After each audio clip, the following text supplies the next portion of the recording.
So, first question generally is like, would you change your style of rubric? Is there any other tweaks you'd do to it? They were very similar.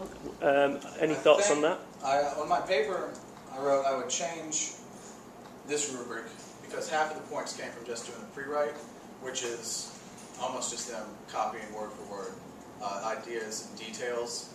So it's busy work, it's rote. It isn't really worth half of the quiz grade by doing that. So I would scale that back a bit, and I would try and break these 25 points. I personally don't like weighting grades. I like total points, so having to do 100 points was a bit difficult. And I would try and break these categories up to make it more specific. This was just something like, is it an effective summary? Is there really a way I can tell 25 points worth?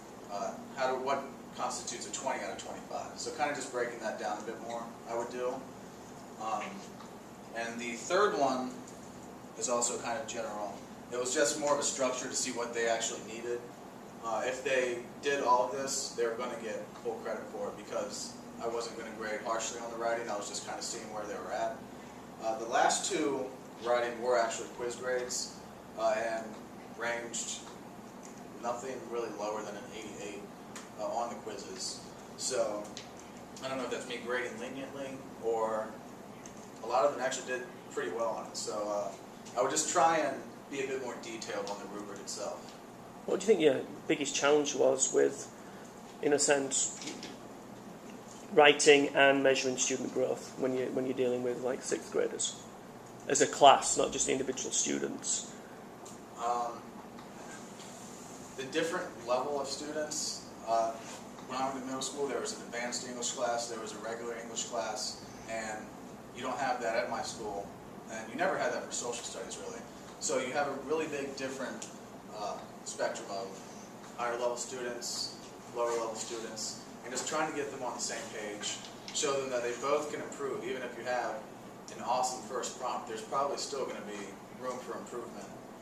And just figuring out what the major issues were, so I could say that as a class, address those as a class.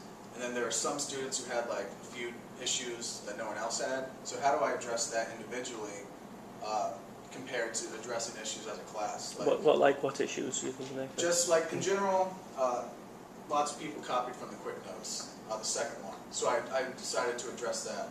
And then there were some who just, you know, like their grammar, their sentence structure, their whole like kind of argument idea was off.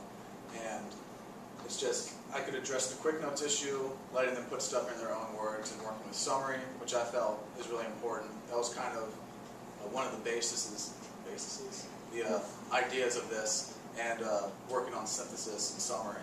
And so by putting stuff in their own words, I decided to go with that. And just figuring out what everyone can improve on instead of just one or two, I guess. Thank you.